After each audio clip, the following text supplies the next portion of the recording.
Chinese کے مچھر آ کے بیٹھا, چائنیز دنیا کی ہر چیز کھا لیتے ہیں, چائنیز نے اٹھایا اور کھا لیا. اب پاکستان نے بولا یار ادھر تو مچھروں کا بزنس بھی ہو سکتا ہے, تو پاکستانی کے مچھر آ کے بیٹھا, اس نے پکڑا اور چائنیز سے بولا کتنے کا خریدے گا.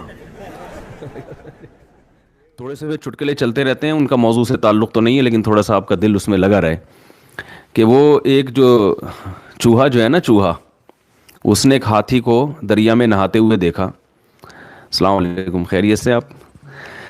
تو ہاتھی کو دیکھا دریا میں نہاتے ہوئے, تو چوہے نے ہاتھی سے کہا یار ذرا باہر آنا, کام ہے ضروری. تو ہاتھی نے کہا بھائی میرے لیے باہر آسان نہیں ہے, میں گھنٹوں لگیں گے, میں ہاتھی ہوں, کوئی مذاق نہیں ہوں. چوہے نے کہا نہیں بہت ہی اہم کام ہے, تھوڑی دیر کے لیے آپ کو باہر آنا پڑے گا. اب بیچارہ اتنی مصیبت سے باہر نکلا, چوہے نے کہا بس ہو گیا کام, واپس جاؤ. ہاتھی نے کہا بھائی کیا ٹینشن تھی, مجھے اتنی مصیبت سے نکلا, اور میں, چوہا کہہ رہا ہے بس میں یہ دیکھنا چاہ رہا تھا میرا انڈر ویئر پہن کے تو نہیں نہا رہے تم پہ. ٹھیک ہے نا, صحیح ہے. تو خیر ہاتھی انڈر ویئر نہیں پہنتا, کوئی بھی دنیا کا جانور ایسا نہیں ہے دنیا میں کوئی جو لباس زیبتن کرتا ہو, کیونکہ لباس کا تعلق کس سے ہے؟ تہذیب سے. انسان ہمیشہ سے لباس پہنتا آیا ہے, یہاں تک کہ قرآن مجید میں اللہ نے فرمایا ہے کہ جب آدم علیہ الصلاۃ والسلام سے خطا ہوئی ہے جنت میں, تو اس خطا کے بدلے میں اللہ نے جو سب سے پہلی سزا دی ان کا لباس چھین لیا. حالانکہ وہ دونوں میاں بیوی تھے, حضرت آدم اور حوا, لیکن ان میں اتنی حیا تھی کہ فطفقا یخصفان علیہما من ورق الجنہ, کہ جنت کے درختوں کے پتوں سے اپنے جسم کو ڈھانپنے لگے. تو پہلے دن سے اللہ نے انسان کے مزاج میں اور انسان کے فطرت میں کیا رکھا ہے؟ تہذیب. لباس کا تعلق کس سے ہے؟ تہذیب. ایک جاہل پیر تھے, جاہل پیر ہوتے ہیں نا اپنے مریدوں کو بس کھانے کھلانے کی ترغیب, انہوں نے کہیں کدو کی فضیلت پہ بیان کیا. کس پہ بیان کیا؟ کدو کی فضیلت. نبی صحیح حدیث ہے کہ رسول اللہ صلی اللہ علیہ وسلم کو لوکی اور کدو جو ہے نا یہ بہت پسند تھا, یہ صحیح حدیث ہے.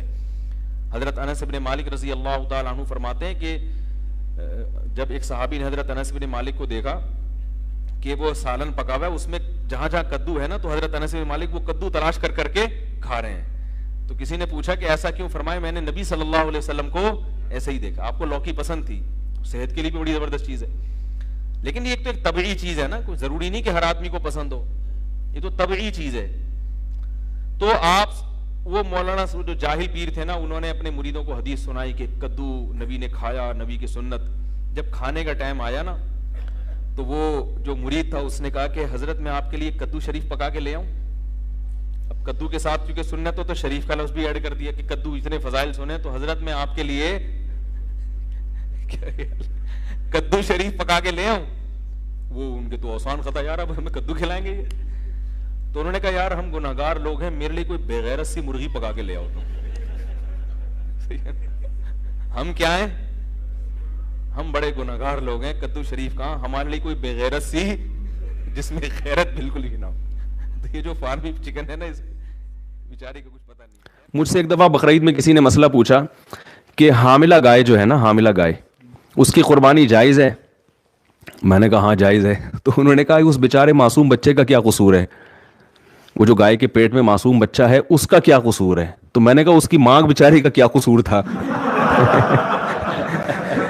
جس کو ہم کاٹ رہے ہیں, اس سے کوئی اس کو کسی جرم کی سزا دی جا رہی ہے. تو جانور بیچارے کا کوئی قصور تھوڑی ہوتا ہے کہ جو ہم اس کو کاٹ کے کھاتے ہیں. وہ اللہ نے بنایا کس کے لیے؟ ہمارے لیے. چٹکلا سناتا ہوں نا, کئی بار آپ سن چکے ہیں. وہ ایک بچے نے, ایک مس تھی, انہوں نے وہ بچے بیٹھے ہوئے تھے, اسٹوڈنٹس بیٹھے ہوئے تھے, ان سے معاہدے لیے کہ دیکھو بیٹا پکا وعدہ کرو, پکا وعدہ کرو کہ پان گٹکا نہیں کھاؤ گے. انہوں نے کہا میس پکا وعدہ پان گٹکا نہیں کھائیں گے. بیٹا پکا وعدہ کرو چوری نہیں کریں گے. میس کبھی بھی چوری نہیں کریں گے. ہر چیز پہ وعدہ کر رہے تھے, سارے معاہدے کروا لیے, ملک کی خدمت کریں گے, یہ کریں گے, وہ کریں گے, ایمانداری سے جہاں بھی جائیں گے ایماندار. آخر میں کہا کہ بچوں پکا وعدہ کرو لڑکیوں کا پیچھا نہیں کریں گے. بچوں نے کہا پکا وعدہ لڑکیوں کا پیچھا نہیں کریں گے. اب بچوں جو ہے نا اندر وعدہ تو کر لیا. اب مس نے کہا اچھا پکا وعدہ کرو ملک پر جب جان دینے کی باری آئی تو جان دیں گے. انہوں نے کہا دے دیں گے, ایسی زندگی کا کرنا بھی کیا ہے ہم نے. جب جان دینے کی باری آئے گی تو کیا کریں گے؟ جان دے دیں گے, زندگی کو بچا کے کرنا بھی کیا ہے. میں تو ایک جگہ حیران ہو گیا, ہم کہیں جنگل میں گئے تفریح کے لیے, تو مجھے تھوڑا سا شوق ہے مختلف لوگوں کا انٹرویو لینے کا، ان کا کلچر کیا ہے. تو میں نے دیکھا کہ اب ہمارے کیمپ کے قریب 2 ذرا ایجڈ سی خواتین تھیں. تو میں نے کہا چلو ان سے تھوڑا سا انٹرویو لوں، یہ خیمے میں کیا پکا رہی ہیں. ہم وہاں قریب گئے تو وہ کچھ مچھلی ڈال کے اور کچھ پکا رہی تھیں. تو تھائی زبان میں ایک ترجمہ کرنے والے میرے ساتھ موجود تھے. تو وہ انہوں نے بتایا کہ یہ مفتی صاحب ہیں، ہمارے عالم ہیں، یہ آئے ہیں، یہ آپ سے انٹرویو لینا چاہتے ہیں. میں نے ان سے پوچھا آپ کیسے رہتے ہیں، کیا کھاتے ہیں. تو گپ شپ ہوئی. تو پھر جب انہوں نے تعارف کروایا نا کہ ہمارے عالم ہیں یا مذہبی رہنما ہیں، تو پھر وہ کہنے لگیں خواتین کہ آپ، وہ تھیں تو بدھسٹ تھیں، تو انہوں نے کہا آپ ہمارے لیے گاڈ سے دعا کریں کہ اللہ ہمیں اولاد دے دے. تو میں نے کہا یہ دونوں لیڈیز کے اولاد، یعنی شاید ہمیں سے مراد ہو ان کے میاں کہیں اور رہتے ہوں گے، دونوں کی اولاد نہیں ہوئی. تو میں نے کہا کہ وہ کیا مطلب آپ دونوں کے، یعنی شوہر کہاں ہیں. تو پتہ چلا کہ یہ ان کا شوہر ہے اور یہ کیا ہیں. تو میں نے ان کو، ویسے وہ اردو سمجھتے بھی نہیں تھے، میں نے تھوڑا مزاق کیا. میں نے کہا اسی وجہ سے تو اولاد ہو نہیں رہی. بھائی اولاد کے لیے ایک کا عورت ہونا تو دوسرے کا مرد ہونا. یہ تو دونوں فرشتے بھی کنفیوز ہو رہے ہیں کہ یار یہ کیا مسئلہ ہوا کیا ہے. ٹھیک ہے کہ بھائی ان کو اولاد اللہ کی طرف سے دے کیسے ہم. تو ایسے عجیب عجیب فیشن ان لوگوں کے کہ مرد نظر نہیں آتا اور عورت نظر نہیں آتی. تو اسلام نے حکم دیا کہ مرد ہو تو حلیہ کیسا ہونا چاہیے. یہ نیچر ہے بھائی، مرد بن کے رہے اور عورت بن کے رہے. وہ ایک آدمی کسی کے یہاں رشتہ، بیان ختم ہو گیا، جو جانا چاہیں جا سکتے ہیں. ایک آدمی کسی کے گھر میں رشتہ لینے کے لیے گیا.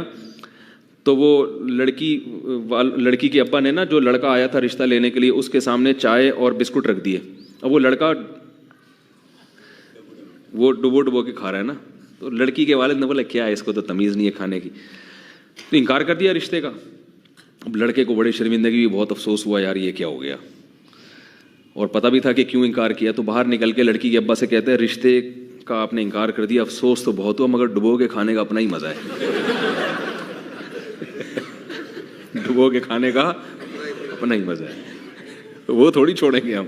اور حقیقت ایسے ہے، حقیقت ہے، چائے بسکٹ رکھے ہو نا، میرا اپنی ظاہر بھی ہے کہ ڈبو کے کھانے کا شرم تو آ رہی ہوتی ہے انسان کو، لیکن جو مزہ آتا ہے ڈبو کے کھانے میں، وہ بغیر پاپے جتنا ڈبو کے کھانے میں مزہ آتا ہے.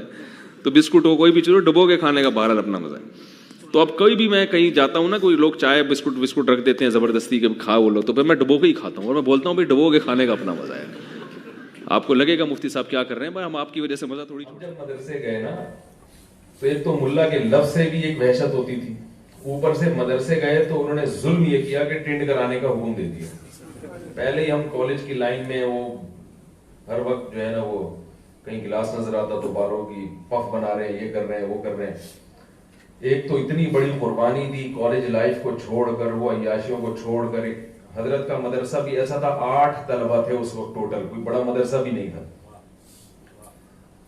تو اس میں جانا ایک، میں سمجھتا ہوں اللہ نے قربانی لے لی. اور اوپر سے آرڈر کیا آیا کہ یہ کیا کرا دو، بڑا طبیعت پہ شاک گزرا. گھر میں جائیں گے تو گھر والے اور مذاق اڑائیں گے، لوگ بھی، دوست احباب بھی، یار کیا بنا کے. اس لیے میں مدرسوں میں ٹینڈ کرانے کے بہت زیادہ خلاف ہوں. اور یہ جو میں نے بال رکھے تھے نا 8-10 سال زلفیں، یہ اس ٹینڈ کے احتجاج میں رکھی تھی. جیسے ہی مدرسے سے فارغ ہوئے بال چھوڑ دی. لیکن کیونکہ گنجوں کا مذاق اڑایا تو اس کی سزا ہے کہ آج میں خود. خیر وہ ٹینڈ تو میں نے کرائی، دوبارہ رکھ لیں گے بال انشاءاللہ. تو ان دنوں میں جب ہم روزانہ، یعنی ہر تھوڑے دن کے بعد آرڈر آتا تھا کہ ٹینڈ کرا لو. تو ایک دن میں افسردہ بیٹھا ہوا تھا، تو ایک طالب علم تھا، اس نے مجھے ایک شعر سنایا تو بڑی تسلی ہوئی. شعر اصل میں تو یوں ہے، رضینا قسمت الجباری فینا، حضرت علی کا شعر ہے رضی اللہ عنہ.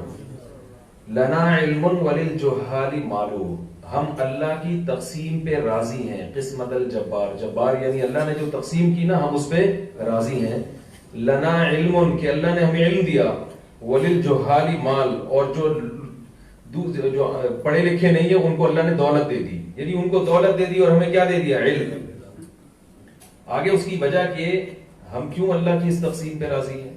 فإن المال يفنى عن قریب وإن العلم يبقى لا يزال، اس لیے کہ مال عن قریب فنا ہونے والا ہے اور علم ہمیشہ باقی رہنے کا. تو اصل شعر یوں تھا.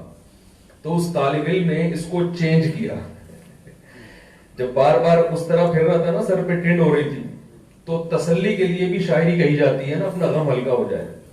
تو اس نے کہا کہ یہ شعر یوں ہونا چاہیے: رزینا قسمت الجباری فینا لنا ٹنڈن وللجہال بالو. کہ ہم اللہ کی اس تقسیم پہ راضی ہیں کہ ہماری ٹنڈ اور جاہلوں کے سر پہ بال.